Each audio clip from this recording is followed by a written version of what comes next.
ਗੁਰੂ ਰੂਪ ਗੁਰੂ ਪਿਆਰੀ ਸਾਧ ਸੰਗਤ ਜੀ, ਵਾਹਿਗੁਰੂ ਜੀ ਕਾ ਖਾਲਸਾ, ਵਾਹਿਗੁਰੂ ਜੀ ਕੀ ਫਤਿਹ। ਸੋ ਮਹਾਰਾਜ ਨੇ ਕਿਰਪਾ ਕੀਤੀ, ਸਾਨੂੰ ਸਤ ਸੰਗਤ ਦੀ ਘੜੀ ਬਖਸ਼ੀ, ਜਿੱਥੇ ਸਾਸ ਗ੍ਰਾਸ ਸਿਮਰਨ ਕੀਤਾ, ਸਾਥ ਸਿਮਰਨ ਕਰ ਰਹੇ ਸੀ। ਹੁਣ ਇਹ ਹੈ ਸਾਰੀ ਸਾਡੇ ਆਪਣੇ ਸਰੀਰ ਦੀ ਕਾਇਆ ਦੀ ਖੋਜ।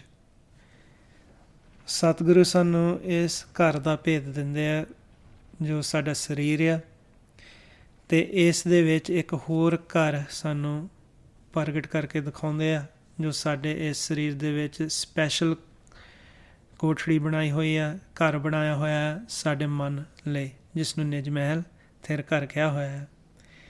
ਜਿਹਨੂੰ ਮਾਰੇ ਕਹਿੰਦੇ ਨਿਜ ਘਰ ਮਹਿਲ ਪਾਵੋ, ਸੁਖ ਸਹਿਜੇ ਬਹੁਰ ਨਾ ਹੋਏ ਗੋ ਫੇਰਾ।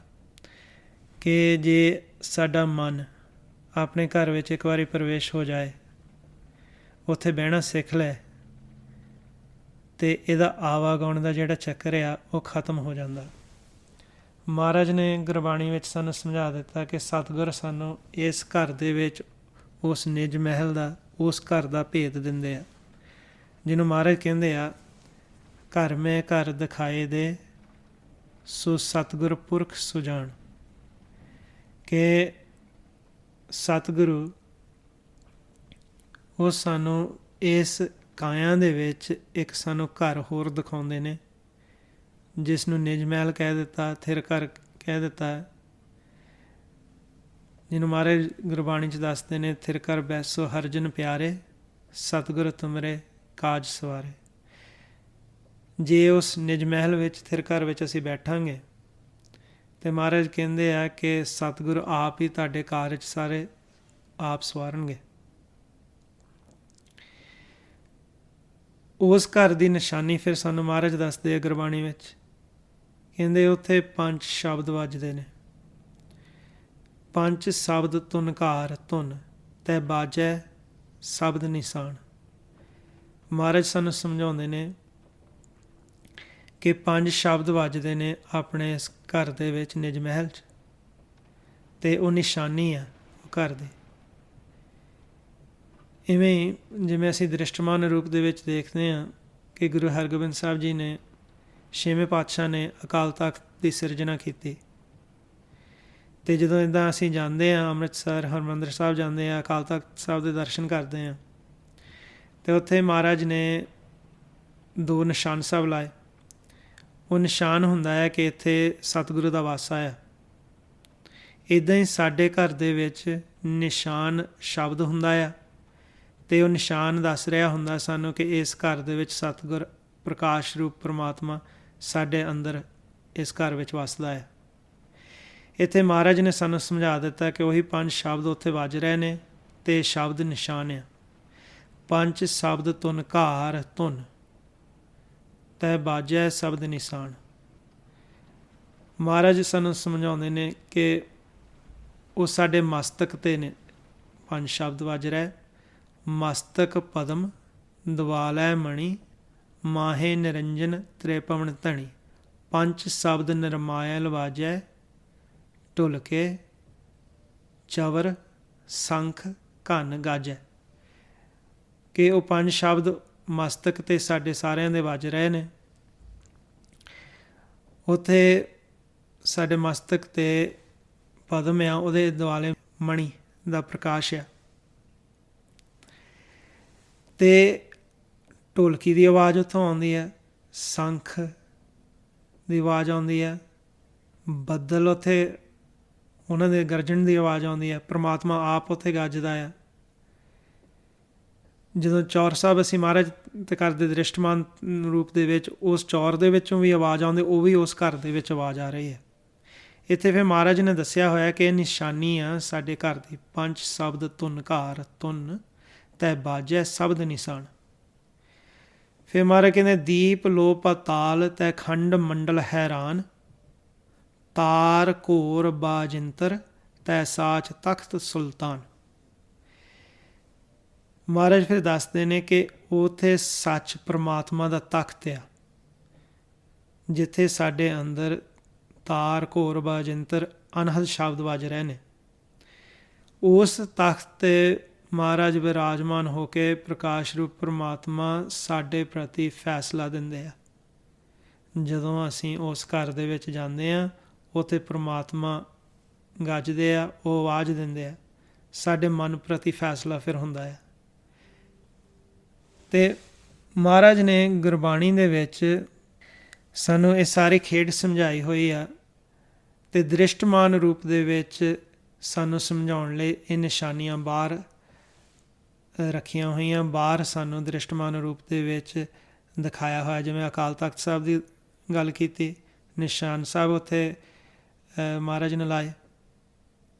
ਇਵੇਂ ਸਾਨੂੰ ਅੰਦਰਲਾ ਭੇਦ ਦਿੱਤਾ ਹੋਇਆ ਕਿ ਅਸੀਂ ਬੁੱਝ ਲਈਏ ਕਿ ਆਪਣਾ ਘਰ ਜਿਹੜਾ ਆ ਉਹ ਹੈ ਕਿੱਥੇ। ਇਵੇਂ ਹੀ ਜਦੋਂ ਅਸੀਂ ਹਰਿਮੰਦਰ ਸਾਹਿਬ ਜਾਂਦੇ ਹਾਂ, ਮਹਾਰਾਜ ਨੇ ਸਾਨੂੰ ਗੁਰਬਾਣੀ ਵਿੱਚ ਸਮਝਾ ਦਿੱਤਾ ਕਿ ਹਰੀ ਦਾ ਮੰਦਰ ਉਹ ਇਹ ਸਾਡਾ ਸਰੀਰ ਆ, ਜਿਹਨੂੰ ਮਹਾਰਾਜ ਕਹਿੰਦੇ ਹਰਿਮੰਦਰ ਇਹੋ ਸਰੀਰ ਹੈ, ਗਿਆਨ ਰਤਨ ਪ੍ਰਗਟ ਹੋਏ।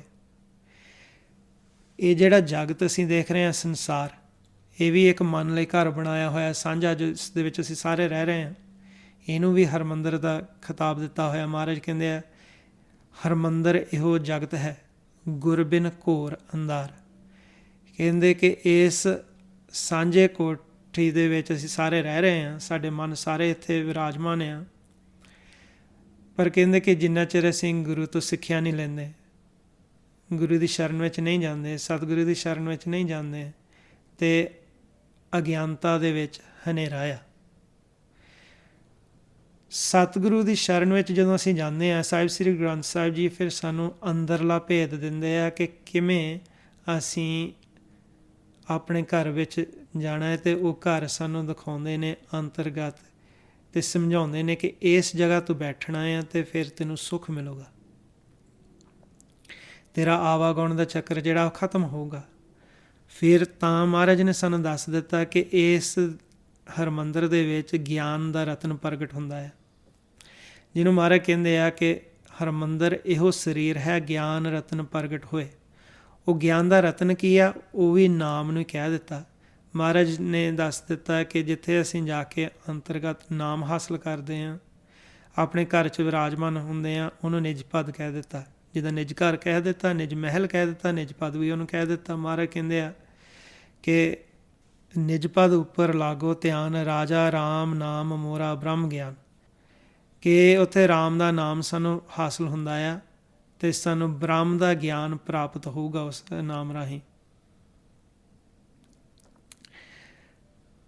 ਮਹਾਰਾਜ ਨੇ ਸਾਨੂੰ ਸਮਝਾ ਦਿੱਤਾ ਕਿ ਅਸੀਂ ਉਸ ਨਾਮ ਰਾਹੀਂ ਗਿਆਨ ਹਾਸਲ ਕਰਦੇ ਹਾਂ, ਤਾਂ ਉਹਨੂੰ ਗਿਆਨ ਦਾ ਰਤਨ ਕਹਿ ਦਿੱਤਾ।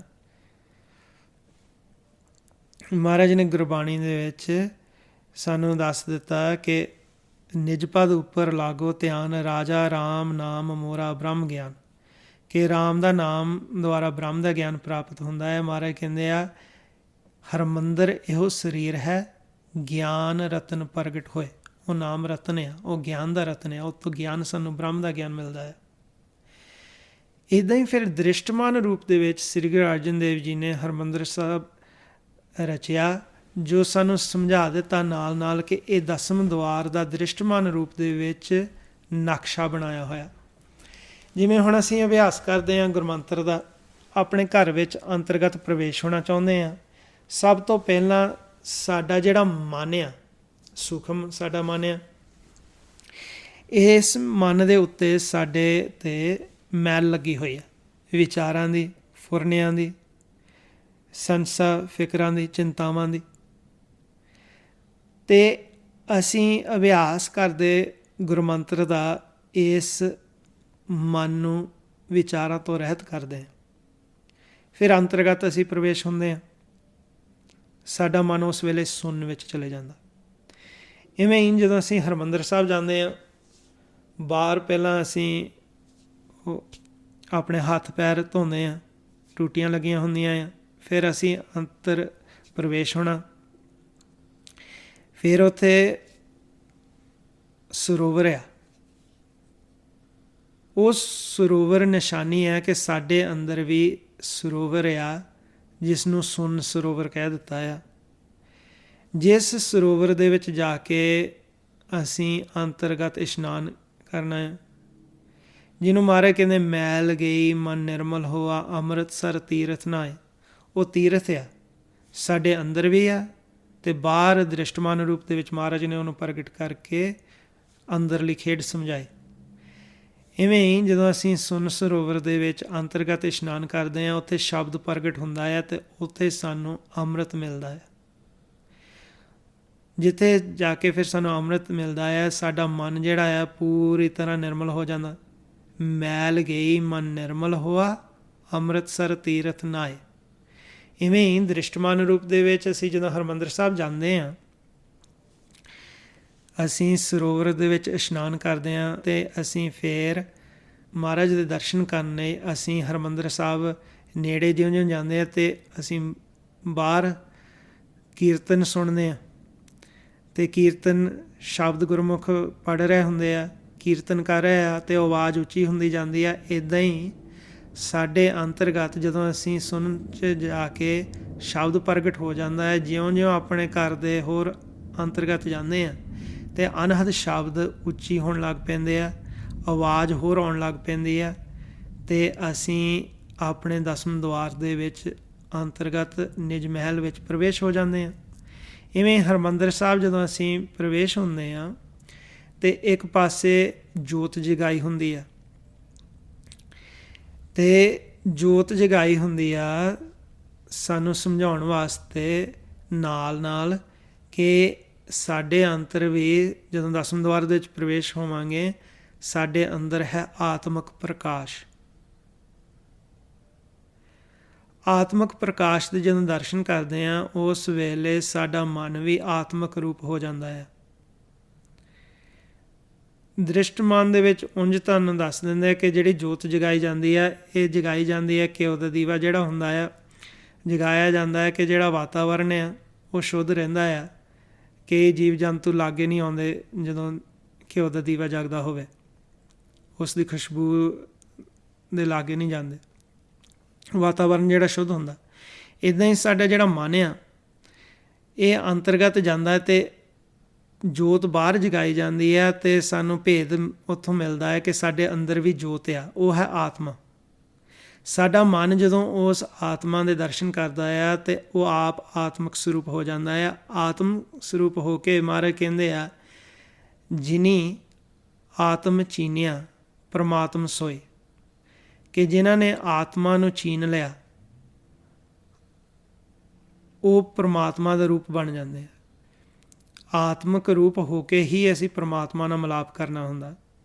ਆਤਮਾ ਸਮਾ ਜਾਂਦੀ ਆ ਸੱਚ ਵਿੱਚ, ਪਰਮਾਤਮਾ ਦੇ ਵਿੱਚ। ਇਵੇਂ ਹੀ ਫਿਰ ਅਸੀਂ ਬਾਹਰ ਜਦੋਂ ਦ੍ਰਿਸ਼ਟਮਾਨ ਰੂਪ ਦੇ ਵਿੱਚ ਜਿੱਦਾਂ ਹਰਿਮੰਦਰ ਸਾਹਿਬ ਜਾਂਦੇ ਅਤੇ ਸਾਹਿਬ ਸ੍ਰੀ ਗ੍ਰੰਥ ਸਾਹਿਬ ਜੀ ਸਾਹਮਣੇ ਵਿਰਾਜਮਾਨ ਹੁੰਦੇ ਆ, ਇੱਕ ਪਾਸੇ ਗੁਰਮੁਖ ਕੀਰਤਨ ਕਰ ਰਹੇ ਹੁੰਦੇ ਆ। ਇੱਦਾਂ ਹੀ ਸਾਡੇ ਦਸਮ ਦੁਆਰ ਦੇ ਵਿੱਚ ਅਨਹਦ ਸ਼ਬਦ ਚੱਲ ਰਿਹਾ ਆ ਅਤੇ ਪਰਮਾਤਮਾ ਦੇ ਸਾਨੂੰ ਫਿਰ ਅੰਦਰ ਸਤਿਗੁਰ ਦੇ ਪ੍ਰਕਾਸ਼ ਰੂਪ ਦਰਸ਼ਨ ਹੁੰਦੇ ਆ।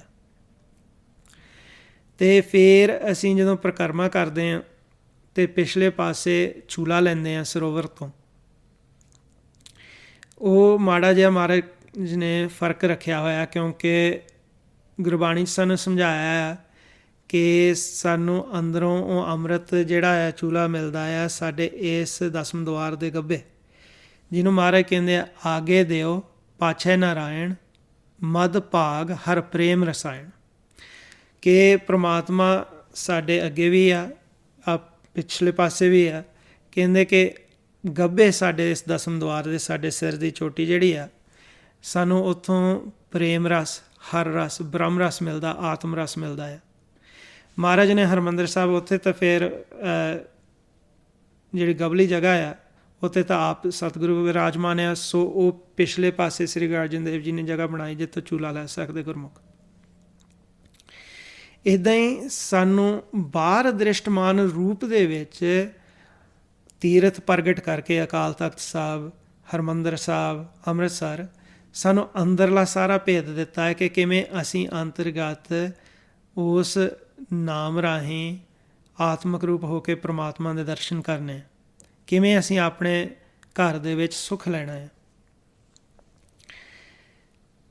ਮਹਾਰਾਜ ਨੇ ਸਾਨੂੰ ਇਹ ਸਾਰਾ ਸਮਝਾਇਆ ਹੋਇਆ ਕਿ ਅਸੀਂ ਇਸ ਜਗਤ ਦੇ ਵਿੱਚ ਅਭਿਆਸ ਕਰਦੇ ਕਰਦੇ ਆਪਣੇ ਘਰ ਦੇ ਵਿੱਚ ਵਿਰਾਜਮਾਨ ਕਰਨਾ ਸਿੱਖ ਲਈਏ ਅਤੇ ਫਿਰ ਸਾਡਾ ਆਵਾਗੁਣ ਦਾ ਜਿਹੜਾ ਚੱਕਰ ਆ ਖਤਮ ਹੋ ਜਾਏ। ਹੁਣ ਇਹਨੂੰ ਕਹਿੰਦੇ ਮੁਕਤ ਹੋਣਾ, ਪਰ ਮੁਕਤੀ ਵੀ ਦੋ ਤਰ੍ਹਾਂ ਦੀ ਆ। ਮਹਾਰਾਜ ਨੇ ਸਾਨੂੰ ਸਮਝਾਇਆ ਗੁਰਬਾਣੀ ਦੇ ਵਿੱਚ ਕਿ ਰਾਜ ਨਾ ਚਾਹੂੰ ਮੁਕਤ ਨਾ ਚਾਹੂੰ ਮਨ ਪ੍ਰੀਤ ਚਰਨ ਕਮਲਾਰੇ। ਹੁਣ ਕਈ ਗੁਰਮੁਖ ਕਹਿ ਦਿੰਦੇ ਕਿ ਜੇ ਗੁਰਸਿੱਖ ਆ ਉਹ ਤਾਂ ਮੁਕਤੀ ਚਾਹੁੰਦੇ ਨਹੀਂ ਇਹ ਸ਼ਬਦ ਦਾ ਇਸਤੇਮਾਲ ਕਰਕੇ, ਪਰ ਮੁਕਤੀ ਦੋ ਤਰ੍ਹਾਂ ਦੀ ਹੈ। ਜਿਹੜੀ ਮੁਕਤੀ ਤੋਂ ਗੁਰਮੁਖ ਉੱਪਰ ਉੱਠਦੇ ਆ ਉਹ ਹੈ ਕਿ ਸਿਰਫ ਵਿਚਾਰਾਂ ਤੋਂ ਰਹਿਤ ਹੋਣਾ, ਜਿਹਨੂੰ ਮਹਾਰਾਜ ਕਹਿੰਦੇ ਆ ਰਾਜ ਨਾ ਚਾਹੂੰ ਮੁਕਤ ਨਾ ਚਾਹੂੰ ਮਨ ਪ੍ਰੀਤ ਚਰਨ ਕਮਲਾਰੇ। ਮਹਾਰਾਜ ਕਹਿੰਦੇ ਆ ਕਿ ਰਾਜ ਨਹੀਂ ਚਾਹੀਦਾ। ਕਈ ਲੋਕ ਕੀ ਕਰਦੇ ਆ, ਉਹ ਭਗਤੀ ਕਰਦੇ ਇਸ ਕੰਮ ਲਈ ਕਿ ਪੈਸਾ ਦੌਲਤ ਆਵੇ, ਰਾਜ ਮਿਲੇ, ਅਤੇ ਉਹ ਅਭਿਆਸ ਤਾਂ ਕਰਦੇ ਆ ਅਤੇ ਅਭਿਆਸ ਕਰਦੇ ਕਰਦੇ ਮਹਾਰਾਜ ਉਹਨਾਂ ਦੀ ਇੱਛਾ ਪੂਰੀ ਕਰ ਦਿੰਦੇ ਆ, ਕੋਈ ਇੱਛਾ ਪੂਰੀ ਕਰਦੇ ਆ ਮਾਲਕ। ਅਤੇ ਉਪਮਾ ਇਸ ਜਨਮ ਦੇ ਵਿੱਚ ਜਾਂ ਅਗਲੇ ਜਨਮ ਦੇ ਵਿੱਚ ਅਗਲੇ ਨੂੰ ਰਾਜ ਮਿਲ ਜਾਂਦਾ। ਪਰ ਆਮ ਦੁਨਿਆਵੀ ਕਹਾਵਤ ਇਹ ਆ ਕਿ ਤਪੋ ਰਾਜ ਰਾਜੋ ਨਰਕ, ਕਿ ਤਪ ਕਰਕੇ ਰਾਜ ਮਿਲ ਜਾਂਦਾ ਆ, ਪਰ ਜਦੋਂ ਉਹ ਜੀਵ ਰਾਜ ਹਾਸਲ ਕਰ ਲੈਂਦਾ ਆ ਅਤੇ ਉਹਦੇ ਅੰਦਰ ਹਉਮੈ ਹੁੰਦੀ ਆ, ਭਗਤੀ ਫਿਰ ਕਰਨਾ ਛੱਡ ਦਿੰਦੇ ਆ, ਉਹ ਰਾਜ ਦੇ ਵਿੱਚ ਗ੍ਰਸਤ ਹੋ ਜਾਂਦੇ ਆ, ਗ੍ਰਸੇ ਜਾਂਦੇ ਆ ਰਾਜ ਦੇ ਵਿੱਚ, ਰਾਜ ਦੇ ਡਿਊਟੀਜ਼ ਦੇ ਵਿੱਚ, ਅਤੇ ਕਹਿੰਦੇ ਫਿਰ ਉਹ ਸਿੱਧੇ ਨਰਕ ਨੂੰ ਜਾਂਦੇ ਆ। ਇਹ ਆਮ ਕਹਾਵਤ ਹੈ ਦੁਨਿਆਵੀ, ਤਪੋ ਰਾਜ ਰਾਜੋ ਨਰਕ। ਅਤੇ ਇੱਥੇ ਮਹਾਰਾਜ ਨੇ ਸਾਨੂੰ ਸਮਝਾਇਆ ਹੋਇਆ ਕਿ ਜਿਹੜੇ ਗੁਰਮੁਖ ਹੈ ਉਹਨਾਂ ਨੂੰ ਰਾਜ ਦੀ ਪਰਵਾਹ ਨਹੀਂ ਹੁੰਦੀ, ਜਿਹਨੂੰ ਮਹਾਰਾਜ ਕਹਿੰਦੇ ਆ ਰਾਜ ਨਾ ਚਾਹੂੰ। ਫਿਰ ਕਹਿੰਦੇ ਮੁਕਤ ਨਾ ਚਾਹੂੰ। ਉਹ ਕਿਹੜੀ ਮੁਕਤੀ ਹੈ ਜਿਹੜੀ ਗੁਰਮੁਖ ਨਹੀਂ ਚਾਹੁੰਦੇ? ਉਹ ਹੈ ਵਿਚਾਰਾਂ ਤੋਂ ਮੁਕਤ ਹੋਣਾ ਅਤੇ ਸਿਰਫ ਉੱਥੇ ਤੱਕ ਹੀ ਸੀਮਿਤ ਰਹਿ ਜਾਣਾ, ਜਿਹਨੂੰ ਮਹਾਰਾਜ ਕਹਿੰਦੇ ਆ ਕਿ ਜਦੋਂ ਅਸੀਂ ਅਭਿਆਸ ਕਰਦੇ ਹਾਂ ਨਾ, ਮਹਾਰਾਜ ਕਹਿੰਦੇ ਆ ਕਿ ਵਿਚਾਰ ਮਾਰੇ ਤਰੇ ਤਾਰੇ ਉਲਟ ਜੋਨ ਨਾ ਆਵੇ, ਕਿ ਜਿਹੜਾ ਵਿਚਾਰ ਮਾਰ ਲੈਂਦਾ ਆ ਉਹ ਆਪ ਤਰ ਜਾਂਦਾ ਭਵ ਸਾਗਰ ਨੂੰ, ਅਤੇ ਉਹਨੂੰ ਫਿਰ ਉਲਟ ਜੁਨੀਆਂ ਦੇ ਵਿੱਚ ਨਹੀਂ ਜਾਣਾ ਪੈਂਦਾ। ਹੁਣ ਜਦੋਂ ਅਸੀਂ ਅਭਿਆਸ ਸਾਰੇ ਕਰਦੇ ਹਾਂ, ਅਸੀਂ ਸਭ ਤੋਂ ਪਹਿਲਾਂ ਸੁਣ ਵਿੱਚ ਤਾਂ ਪ੍ਰਵੇਸ਼ ਹੋ ਜਾਂਦੇ ਹਾਂ, ਫੁਰਨਿਆਂ ਤੋਂ ਰਹਿਤ ਹੋ ਜਾਂਦੇ ਹਾਂ, ਨਿਜ ਸੁਣ ਤੱਕ ਸੀਮਤ ਰਹਿ ਗਏ, ਅਤੇ ਸਾਡਾ ਮਨ ਫਿਰ ਇੱਧਰਲੇ ਪਾਸੇ ਪ੍ਰਵੇਸ਼ ਹੋ ਜਾਂਦਾ। ਅਤੇ ਜਿਹੜੇ ਗੁਰਮੁਖ ਜਾਣੇ ਆ ਉਹ ਇਸ ਤੋਂ ਵੀ ਉੱਪਰ ਉੱਠਦੇ ਆ, ਉਹ ਅੰਦਰੋਂ ਸੁਣ 'ਚ ਜਾ ਕੇ ਰਾਮ ਦੇ ਨਾਮ ਦੇ ਨਾਲ ਲੈਵਲ ਜੋੜ ਦਿੰਦੇ ਆ, ਫਿਰ ਰਾਮ ਦੇ ਨਾਮ ਦੇ ਵਿੱਚ ਸਮਾ ਕੇ ਉਹ ਹੋਰ ਗਹਿਰਾਈ ਦੇ ਵਿੱਚ ਚਲੇ ਜਾਂਦੇ, ਜਿੱਥੇ ਜਾ ਕੇ ਉਹ ਚੌਥੀ ਸੁਣ 'ਚ ਪਹੁੰਚਦੇ ਆ, ਜਿੱਥੇ ਪ੍ਰਕਾਸ਼ ਆ। ਜਿੱਥੇ ਜਾ ਕੇ ਪ੍ਰਕਾਸ਼ ਆ, ਜਿੱਥੇ ਜਾ ਕੇ ਉਹ ਨਾਮ ਦੇ ਨਾਲ ਜੁੜਦੇ ਆ, ਉਨਮਨ ਦੇ ਵਿੱਚ ਨਾਦ ਨਾਲ ਜੁੜ ਜਾਂਦੇ ਆ, ਨਾਮ ਨਾਲ ਜੁੜ ਜਾਂਦੇ ਆ, ਅਤੇ ਉਹ ਹੈ ਪਰਮਾਤਮਾ ਦੇ ਚਰਨ, ਜਿਹਨੂੰ ਮਹਾਰਾਜ ਕਹਿੰਦੇ ਆ ਗੁਰ ਕੇ ਚਰਨ ਸਰੇਵਣੇ ਤੀਰਥ ਹਰ ਕਾ ਨਾਉ ਅੱਗੇ ਦਰਗਾਹ ਮੰਨੀਐ ਮਿਲੈ ਨਿਥਾਵੈ ਥਾਉ। ਕਿ ਜਿਹੜਾ ਗੁਰਮੁਖ ਜਨ ਨਾਮ ਨਾਲ ਜੁੜ ਜਾਏ, ਅਰਥਾਤ ਕਿ ਪ੍ਰਮਾਤਮਾ ਦੇ ਗੁਰੂ ਦੇ ਚਰਨਾਂ ਨਾਲ ਜੁੜ ਜਾਏ, ਉਸ ਨੂੰ ਦਰਗਾਹ ਦੇ ਵਿੱਚ ਜਗ੍ਹਾ ਮਿਲ ਜਾਂਦੀ ਹੈ ਅਤੇ ਉਹਨੂੰ ਆਉਣਾ ਜਾਣਾ ਨਹੀਂ ਪੈਂਦਾ ਮੁੜ ਕੇ ਜਨਮ ਮਰਨ ਦੇ ਗੇੜ ਦੇ ਵਿੱਚ। ਉਹ ਸਦੀਵੀ ਮੁਕਤ ਹੋ ਜਾਂਦਾ, ਉਹਨੂੰ ਕਹਿ ਦਿੱਤਾ ਅਮਰ ਪਦਵੀ। ਜਿਹੜੀ ਮੁਕਤੀ ਆ ਸਿਰਫ ਅਸੀਂ ਸੁਣ ਤੱਕ ਸੀਮਤ ਰਹਿ ਗਏ, ਫਿਰ ਵਾਪਸ ਇੱਥੇ ਤ੍ਰੈ ਗੁਣਾਂ ਦੇ ਵਿੱਚ ਆ ਜਾਂਦੇ ਹਾਂ। ਉਸ ਮੁਕਤੀ ਦਾ ਸਾਨੂੰ ਵਾਲਾ ਲਾਭ ਨਹੀਂ ਹੁੰਦਾ, ਕਿਉਂਕਿ ਅਸੀਂ ਸਿਰਫ ਥੋੜ੍ਹੀ ਦੇਰ ਸ਼ਾਂਤੀ ਲੈ ਲੈਂਦੇ ਹਾਂ। ਉਹ ਹੁੰਦੀ ਨਿਜ ਸੁਣ, ਜਿੱਥੇ ਜਾ ਕੇ ਫੁਰਨਿਆਂ ਤੋਂ ਰਹਿਤ ਹੋ ਜਾਂਦੇ ਅਤੇ ਫਿਰ ਮੁੜ ਕੇ ਇੱਧਰਲੇ ਪਾਸੇ ਆ ਜਾਂਦੇ ਆ। ਤਾਂ ਹੀ ਕਈ ਗੁਰਮੁਖ ਅਭਿਆਸੀ ਜਿਹੜੇ ਆ ਉਹ ਸਵਾਲ ਕਰਦੇ ਹੁੰਦੇ ਕਿ ਅਭਿਆਸ ਤਾਂ ਜ਼ਰੂਰ ਕਰੀਦਾ ਆ, ਪਰ ਮੁੜ ਕੇ ਫਿਰ ਮਨ ਫੁਰਨਿਆਂ ਦੇ ਵਿੱਚ ਆ ਜਾਂਦਾ ਆ, ਕਿਉਂਕਿ ਉਹ ਅੰਦਰੋਂ ਉਹਨਾਂ ਨੇ ਨਾਮ ਨਾਲ ਸੁਰਤੀ ਨਹੀਂ ਜੋੜੀ ਹੁੰਦੀ। ਉਹ ਫਿਰ ਸੁਣ ਵਿੱਚ ਹੋਰ ਗਹਿਰਾਈ ਨਾਲ ਨਹੀਂ ਜਾਂਦੇ, ਹੋਰ ਗਹਿਰੀ ਸੁਣ ਵਿੱਚ ਨਹੀਂ ਜਾਂਦੇ। ਅਤੇ ਉਹ ਉੱਥੇ ਤੱਕ ਨਿਜ ਸੁਨ ਤੱਕ ਸੀਮਤ ਰਹਿੰਦੇ ਆ, ਉਸ ਨੂੰ ਸਵਰਗ ਵੀ ਕਹਿ ਦਿੱਤਾ ਹੈ। ਅਤੇ ਮਹਾਰਾਜ ਨੇ ਦੱਸਿਆ ਹੋਇਆ ਕਿ ਸਵਰਗ ਦੇ ਵਿੱਚ ਵੀ ਜਿਹੜਾ ਜੀਵ ਜਾਂਦਾ ਹੈ ਉਹਨੂੰ ਵਾਪਸ ਤਾਂ ਆਉਣਾ ਪਊਗਾ। ਜਿਵੇਂ ਦੇਵਲੋਕ ਸਵਰਗ ਤੋਂ ਥੋੜ੍ਹਾ ਜਿਹਾ ਉੱਪਰ ਹੈ, ਉਹਨੂੰ ਵੀ ਕਈ ਵਾਰੀ ਸਵਰਗ ਕਹਿ ਦਿੱਤਾ ਜਾਂਦਾ ਉਹਦਾ। ਦੇਵੀ ਦੇਵਤੇ ਵੀ ਚਾਹੁੰਦੇ ਆ ਕਿ ਇਸ ਮਾਨੁਖ ਜਨਮ ਸਾਨੂੰ ਪ੍ਰਾਪਤ ਹੋਵੇ। ਇਸ ਦੇਹੀ ਕੋ ਸਿਮਰੈ ਦੇਵ, ਸੋ ਦੇਹੀ ਭਜ ਹਰ ਕੀ ਸੇਵ। ਕਿ ਦੇਵੀ ਦੇਵਤੇ ਵੀ ਚਾਹੁੰਦੇ ਕਿ ਮਨੁੱਖ ਜਾਮਾ ਮਿਲ ਜਾਏ, ਅਰਥਾਤ ਕਿ ਜਿਹੜਾ ਸਵਰਗਾਂ ਤੱਕ ਸੀਮਤ ਰਹਿੰਦਾ ਆ, ਦੇਵਲੋਕ ਤੱਕ ਸੀਮਤ ਰਹਿੰਦਾ, ਉਹਨੂੰ ਵਾਪਸ ਆਉਣਾ ਪੈਂਦਾ ਆ। ਹੁਣ ਇਹ ਜਿਹੜੀ ਮੁਕਤੀ ਹੈ, ਵਿਚਾਰਾਂ ਤੋਂ ਮੁਕਤ ਹੋਣਾ, ਇਹ ਹੈ ਤਾਂ ਸਾਨੂੰ ਜ਼ਰੂਰੀ ਕਰਨਾ ਜੇ ਅਸੀਂ ਨਾਮ ਤੱਕ ਉੱਪੜਨਾ ਹੈ। ਪਰ ਗੁਰਮੁਖ ਜਨ ਸਿਰਫ ਇਸ ਵਿਚਾਰਾਂ ਤੋਂ ਮੁਕਤ ਹੋਣ ਤੱਕ ਨਹੀਂ ਸੀਮਿਤ ਰਹਿੰਦੇ। ਉਹ ਕੋਸ਼ਿਸ਼ ਕਰਦੇ ਆ ਕਿ ਪ੍ਰਮਾਤਮਾ ਦੇ ਚਰਨਾਂ ਨਾਲ ਜੁੜ ਕੇ ਅਰਥਾਤ ਨਾਮ ਦੇ ਨਾਲ ਜੁੜ ਕੇ ਪ੍ਰਮਾਤਮਾ ਦੇ ਵਿੱਚ ਸਦੀਵੀ ਲੀਨ ਹੋਣਾ, ਉਸ ਨੂੰ ਕਹਿ ਦਿੱਤਾ ਅਮਰ ਪਦਵੀ। ਤਾਂ ਫਿਰ ਇੱਥੇ ਮਹਾਰਾਜ ਨੇ ਕਿਹਾ ਆ ਕਿ ਜਿਹੜੀ ਮੁਕਤੀ ਹੈਗੀ ਆ ਸਿਰਫ ਸਾਨੂੰ ਸੁਣ ਤੱਕ ਰੱਖਦੇ, ਸਿਰਫ ਵਿਚਾਰਾਂ ਤੋਂ ਰਹਿਤ ਹੁੰਦੇ ਅਤੇ ਫਿਰ ਵਾਪਸ ਆਉਣਾ ਪੈਂਦਾ, ਉਹਦਾ ਲਾਭ ਨਹੀਂ ਵਾਲਾ ਹੈਗਾ। ਅਸੀਂ ਉਹ ਚਾਹੁੰਦੇ ਹਾਂ ਜਿੱਥੇ ਜਾ ਕੇ ਅਮਰ ਪਦਵੀ ਹਾਸਲ ਹੋਵੇ, ਜਿਹਨੂੰ ਮਹਾਰਾਜ ਕਹਿੰਦੇ ਆ ਕਿ ਰਾਜ ਨਾ ਚਾਹੂੰ ਮੁਕਤ ਨਾ ਚਾਹੂੰ, ਮਨ ਪ੍ਰੀਤ ਚਰਨ ਕਮਲਾਰੇ। ਜਿਵੇਂ ਪਿਛਲੇ ਹਫ਼ਤੇ ਵੀ ਬੇਨਤੀ ਕੀਤੀ ਸੀਗੀ ਕਿ ਜੇ ਘਟ ਜਾਏ ਤਾਂ ਭਉ ਨਾ ਜਾਸੀ, ਹਰ ਕੇ ਚਰਨ ਨਿਵਾਸਾ। ਜੇ ਸਰੀਰ ਵੀ ਬਿਨਸ ਜਾਏ ਅਤੇ ਪ੍ਰਮਾਤਮਾ ਤੋਂ ਪਿਆਰ ਨਾ ਟੁੱਟੇ, ਸਾਡੀ ਸੁਰਤੀ ਉਸ ਦੇ ਨਾਮ ਨਾਲ ਜੁੜੀ ਰਵੇ ਅਤੇ ਸਾਡਾ ਸਦੀਵੀ ਵਾਸਾ ਹੋ ਜਾਂਦਾ ਹੈ ਹਰੀ ਦੇ ਚਰਨਾਂ ਦੇ ਵਿੱਚ।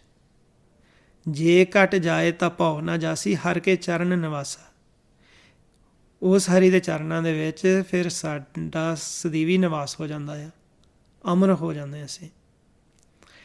ਸੋ ਜਿਹੜੇ ਗੁਰਮੁਖ ਜਾਣੇ ਆ ਉਹ ਰਾਜ ਤੋਂ ਅਤੇ ਆ ਜਿਹੜੀ ਮੁਕਤੀ ਹੈ ਸਿਰਫ ਵਿਚਾਰਾਂ ਤੋਂ ਮੁਕਤ ਹੋਣਾ, ਇਸ ਤੋਂ ਵੀ ਉੱਪਰ ਉੱਠ ਜਾਂਦੇ। ਵਿਚਾਰਾਂ ਤੋਂ ਮੁਕਤ ਹੋ ਹੀ ਜਾਂਦੇ ਆ, ਪਰ ਉਹ ਨਾਮ ਦੇ ਵਿੱਚ ਸਮਾ ਕੇ ਅਮਰ ਵੀ ਹੁੰਦੇ ਆ, ਜਿਹਨੂੰ ਮਹਾਰਾਜ ਕਹਿੰਦੇ ਆ ਹਰ ਜਨ ਹਰ ਹਰ ਨਾਮ ਸਮਾਣੇ, ਦੁੱਖ ਜਨਮ ਮਰਨ ਭਵਖੰਡਾ ਹੈ, ਅਬਨਾਸੀ ਪੁਰਖ ਪਾਇਆ ਪਰਮੇਸ਼ਰ ਬਹੁ ਸੋਭ ਖੰਡ ਬ੍ਰਹਮੰਡਾ ਹੈ।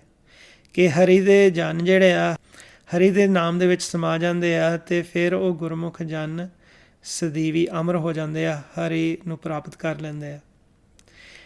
ਇੱਦਾਂ ਹੀ ਫਿਰ ਜਿਵੇਂ ਅਸੀਂ ਇਸ ਮਹੀਨੇ ਵੀ ਪਿਛਲੇ ਹਫ਼ਤੇ ਤੋਂ ਵੀ ਸ਼ਹੀਦਾਂ ਨੂੰ ਯਾਦ ਕਰ ਰਹੇ ਹਾਂ। ਕਈਆਂ ਦਾ ਸਵਾਲ ਹੁੰਦਾ ਹੈ ਕਿ ਜਿਹੜੇ ਸ਼ਹੀਦ ਹੁੰਦੇ ਆ, ਬੱਚੇ ਖਾਸ ਕਰਕੇ ਸਵਾਲ ਪੁੱਛਦੇ ਆ ਕਿ ਜਿਹੜਾ ਵੀ ਸ਼ਹੀਦ ਹੁੰਦਾ ਕੀ ਉਹ ਅਮਰ ਹੋ ਜਾਂਦਾ ਹੈ। ਹੁਣ ਇਹ ਅਗਲੇ ਦੇ ਮਨ 'ਤੇ ਮਨਸਰ ਆ। ਕਈ ਐਸੇ ਨੇ, ਹੁਣ ਜਿਵੇਂ ਗੁਰੂ ਸਾਹਿਬ ਨੇ ਸਾਨੂੰ ਸਮਝਾ ਦਿੱਤਾ ਕਿ ਸੂਰਮੇ ਉਹ ਆ ਜਿਨ੍ਹਾਂ ਦੇ ਮਨ ਨੂੰ ਹਰੇ ਦਾ ਰੰਗ ਲੱਗ ਜਾਏ, ਜਿਹਨੂੰ ਮਹਾਰਾਜ ਕਹਿੰਦੇ ਆ ਜਾ ਕੋ ਹਰ ਰੰਗ ਲਾਗੋ ਇਸ ਯੁੱਗ ਮੈਂ, ਸੋ ਕਹੀਅਤ ਹੈ ਸੂਰਾ, ਆਤਮ ਜਿਣੈ ਸਗਲ ਵਸ ਤਾਂ ਕੈ, ਜਾ ਕਾ ਸਤਿਗੁਰ ਪੂਰਾ। ਕਿ ਉਹਨਾਂ ਨੇ ਆਤਮਿਕ ਜਿੱਤ ਹਾਸਲ ਕੀਤੀ ਹੁੰਦੀ ਹੈ, ਮਨ ਆਤਮਿਕ ਰੂਪ ਹੋ ਗਿਆ, ਉਹਨਾਂ ਦਾ ਸਤਿਗੁਰੂ ਪੂਰਾ ਆ, ਉਹਨਾਂ ਨੇ ਪੂਰਨ ਭੇਦ ਦਿੱਤਾ ਅਤੇ ਉਹਨਾਂ ਨੇ ਅਮਰ ਪਦਵੀ ਦੇ ਦਿੱਤੀ। ਜਾ ਕੋ ਹਰ ਰੰਗ ਲਾਗੋ ਇਸ ਯੁੱਗ ਮੈਂ, ਸੋ ਕਹੀਅਤ ਹੈ ਸੂਰਾ। ਉਹ ਗੁਰਮੁਖ ਜਨ, ਉਹਨਾਂ ਦੇ ਮਨ ਨੂੰ ਹਰੀ ਦਾ ਰੰਗ ਲੱਗਾ ਹੁੰਦਾ ਹੈ, ਮਾਰੇ ਕਹਿੰਦੇ ਉਹ ਸੂਰਮੇ ਆ। ਜਿਹੜੇ ਗੁਰਮੁਖ ਐਸੇ ਹਨ ਜਿਨ੍ਹਾਂ ਨੇ ਇਹ ਆਤਮਿਕ ਜਿੱਤ ਪ੍ਰਾਪਤ ਕੀਤੀ ਹੁੰਦੀ, ਆਪਣੇ ਮਨ ਨੂੰ ਜਿੱਤ ਲਿਆ ਹੁੰਦਾ, ਉਹ ਗੁਰਮੁਖ ਜਨ ਜਿਹੜੇ ਆ ਅਮਰ ਹੋ ਜਾਂਦੇ ਆ। ਫਿਰ ਕਈ ਐਸੇ ਨੇ ਜੀਵ ਜਿਹੜੇ ਸੰਸਾਰ ਵਿੱਚ ਜਿਹੜੇ ਅਭਿਆਸ ਕਰਦੇ ਆ, ਉਹ ਕਿਸ ਪੁਆਇੰਟ 'ਤੇ ਪਹੁੰਚ ਜਾਂਦੇ ਆ। ਜਿਵੇਂ ਕਿ ਕਈ ਗੁਰਮੁਖ ਜਨ ਐਸੇ ਨੇ, ਉਹ ਅਭਿਆਸ ਕਰਦੇ ਆ ਇਸ ਤਰੀਕੇ ਦੇ ਨਾਲ ਕਿ ਉਹ ਨਾਮ ਦੇ ਨਾਲ ਅਭਿਆਸ ਕਰਦੇ ਆ, ਪਰ ਹਜੇ ਤੱਕ ਹਰੀ ਦਾ ਨਾਮ ਜਪ ਜਪ ਕੇ ਅੰਤਰਗਤ ਉਸ ਤੱਕ ਪੁਆਇੰਟ ਤੱਕ ਨਹੀਂ ਪਹੁੰਚੇ ਜਿੱਥੇ ਤੱਕ ਉਹਨਾਂ ਨੂੰ ਆਤਮਿਕ ਪ੍ਰਕਾਸ਼ ਹੁੰਦਾ, ਜਿੱਥੇ ਅਸੀਂ ਨਾਦ ਵਿੱਚ ਸਮਾ ਕੇ ਜਾਣਾ ਹੁੰਦਾ। ਉਹ ਅਭਿਆਸ ਐਸਾ ਕਰਦੇ ਆ ਕਿ ਦੇਵਲੋਕ ਤੋਂ ਉੱਪਰ ਉੱਠ ਜਾਂਦੇ, ਉਨਮਨ ਵਿੱਚ ਚਲੇ ਜਾਂਦੇ ਆ। ਅਚਾਨਕ ਜੇ ਉਹ ਗੁਰਮੁਖ ਜਿਵੇਂ ਧਰਮ ਦੀ ਹਿਫਾਜ਼ਤ ਕਰਦੇ ਹੋਏ, ਕੋਈ ਗਰੀਬ ਦੀ ਹਿਫਾਜ਼ਤ ਕਰਦੇ ਹੋਏ, ਕਿਸੇ ਦੀ ਰੱਖਿਆ ਕਰਦੇ ਹੋਏ, ਆਪਣੀ ਰੱਖਿਆ ਕਰਦੇ ਹੋਏ ਯੁੱਧ ਵਿੱਚ ਅਚਾਨਕ ਮੌਤ ਆ ਜਾਂਦੀ ਆ, ਅਤੇ ਉਹਨਾਂ ਨੇ ਦੇਵਲੋਕ ਤੋਂ ਉੱਪਰ ਵਾਸਾ ਕੀਤਾ ਹੁੰਦਾ ਮਨ ਨੇ, ਹਜੇ ਨਾਦ ਤੱਕ ਇਸ ਤਰੀਕੇ ਨਾਲ ਨਾਦ ਵਿੱਚ ਸਮਾ ਕੇ ਪ੍ਰਕਾਸ਼ ਤੱਕ ਨਹੀਂ ਪਹੁੰਚੇ, ਉਹਨਾਂ ਨੂੰ ਉਨਮਨ ਵਿੱਚ ਹੀ ਜਗ੍ਹਾ ਦਿੱਤੀ ਜਾਂਦੀ ਜੋ ਦੇਵਲੋਕ ਤੋਂ ਉੱਪਰ ਹੈ। ਦੇਵਲੋਕ ਤਾਂ ਉੱਥੇ ਤੱਕ ਹੈ ਜਿੱਥੇ ਸਾਨੂੰ ਅਨਹਦ ਸ਼ਬਦ ਅੰਦਰ ਸੁਣਦੇ, ਜਿਹਨੂੰ ਮਹਾਰਾਜ ਕਹਿੰਦੇ ਆ ਦੇਵ ਸਥਾਨੇ ਕਿਆ ਨਿਸ਼ਾਨੇ ਤੈ ਬਾਜੈ ਸ਼ਬਦ ਅਨਾਹਦ ਬਾਣੀ। ਉੱਥੇ ਦੇਵਲੋਕ ਦੇ ਵਿੱਚ ਜੀਵ ਚਲੇ ਜਾਂਦੇ ਆ ਐਂਡ 'ਤੇ ਜਿਹੜੇ ਦੇਵਲੋਕ ਤੱਕ ਸੀਮਿਤ ਹੈ। ਪਰ ਜਿਹੜੇ ਇਹ ਗੁਰਮੁਖ ਨੇ ਉਹ ਦੇਵਲੋਕ ਤੋਂ ਉੱਪਰ ਉੱਠ ਜਾਂਦੇ ਆ, ਅਭਿਆਸ ਕਰਦੇ ਕਰਦੇ ਉਹਨਾਂ ਨੂੰ ਸ਼ਹੀਦਾਂ ਦਾ ਖਿਤਾਬ ਮਿਲਦਾ ਆ। ਜਿਵੇਂ ਗੁਰੂ ਗੋਬਿੰਦ ਸਿੰਘ ਜੀ ਨੇ ਵੀ ਸਾਨੂੰ ਸਮਝਾਇਆ ਹੋਇਆ ਕਿ ਜਿਹੜੇ ਸ਼ਹੀਦ ਹੁੰਦੇ ਆ ਉਹਨਾਂ ਦਾ ਇਸਤੇਮਾਲ ਕਰਕੇ ਉਹ ਸਾਰੇ ਜਗਤ ਭਵਨ ਚਾਹੁੰਦੇ ਜਿੱਤ ਸਕਦੇ ਆ। ਉਹ ਸ਼ਹੀਦ ਜਿਹੜੇ ਹੁੰਦੇ ਆ ਉਹ ਪ੍ਰਮਾਤਮਾ ਦੇ ਹੁਕਮ ਦੇ ਵਿੱਚ ਹੁੰਦੇ ਆ, ਅਤੇ ਅਭਿਆਸ ਉਹਨਾਂ ਨੇ ਕੀਤਾ ਹੁੰਦਾ, ਦੇਵਲੋਕ ਤੋਂ ਉੱਪਰ ਪਹੁੰਚ ਗਈ ਹੁੰਦੀ ਉਹਨਾਂ ਦੀ ਸੁਰਤੀ, ਉੱਥੇ ਉਹਨਾਂ ਦਾ ਵਾਸਾ ਹੋ ਜਾਂਦਾ, ਕਿਉਂਕਿ ਅਚਾਨਕ ਉਹਨਾਂ ਦਾ ਜਿਹੜਾ ਸਰੀਰ ਹੈ ਉਹ ਬਿਨਸ ਗਿਆ ਜਾਂ ਉਹ ਸ਼ਹੀਦ ਹੋ ਗਏ ਯੁੱਧ ਦੇ ਵਿੱਚ ਧਰਮ ਦੀ ਹਿਫਾਜ਼ਤ ਕਰਦੇ ਹੋਏ। ਉਹਨਾਂ ਨੂੰ ਸ਼ਹੀਦਾਂ ਦਾ ਖਿਤਾਬ ਮਿਲਦਾ ਆ, ਅਤੇ ਉਹਨਾਂ ਨੂੰ ਇੱਕ ਭਾਸ਼ਾ ਦੇ ਵਿੱਚ ਸ਼ਹੀਦ ਕਹਿੰਦੇ ਆ, ਕਈ ਕਹਿ ਦਿੰਦੇ ਆ ਵੀਰ ਗੱਦੀ ਨੂੰ ਪ੍ਰਾਪਤ ਹੋਣਾ, ਉਹ ਹਿੰਦੀ ਦੇ ਵਿੱਚ ਕਹਿ ਦਿੰਦੇ ਆ ਵੀਰ ਵੀ ਉਹਨਾਂ ਨੂੰ ਕਿਹਾ ਹੋਇਆ। ਅਤੇ ਗੁਰੂ ਗੋਬਿੰਦ ਸਿੰਘ ਜੀ ਨੇ ਇਸ ਦਾ ਵਿਜੇ ਛੰਦ ਵਿੱਚ ਜ਼ਿਕਰ ਕੀਤਾ ਹੋਇਆ ਸੀਗਾ, ਜਿਹਨੂੰ ਮਹਾਰਾਜ ਕਹਿੰਦੇ ਆ ਲੰਕ ਲੂਟ ਲਿਆਊਂ ਪਲਕ ਪੇਸ਼ਖਾਨਾ ਚਲਾਊਂ, ਨਰਦ ਗਰਦ ਮਿਲਾਊਂ ਮੈਂ ਜੋ ਮਾਤੇ ਅਭਿਮਾਨ ਕੇ, रूम नौबत बजाऊं शाम मोरा चलाऊं, पातशाही लै कर आऊं तख्त साचे सहबान के, ना आप लड़ूं ना फौज लड़ाऊं, ਭੱਟ ਬੀਰਨ ਸੇਤੀ ਬਾਂਧ ਮੰਗਾਉ। ਇੱਥੇ ਉਹਨਾਂ ਵੀਰਾਂ ਦੀ ਸ਼ਹੀਦਾਂ ਦੀ ਗੱਲ ਕੀਤੀ ਹੋਈ ਹੈ। ਕਹਿੰਦੇ ਕਿ ਜੇ ਅਸੀਂ ਚਾਹੁੰਦੇ ਹਾਂ ਸਾਰਾ ਕੁਝ ਫਤਿਹ ਕਰਨਾ, ਕਹਿੰਦੇ ਅਸੀਂ ਇਹ ਕਰ ਸਕਦੇ ਹਾਂ। ਮਹਾਰਾਜ ਨੇ ਦੱਸਿਆ ਕਿ ਇਹ ਸਾਰੇ ਤਾਕਤ ਜਿਹੜੀ ਆ ਇਹ ਪ੍ਰਮਾਤਮਾ ਖਾਲਸੇ ਨੂੰ ਬਖਸ਼ਦੇ ਆ।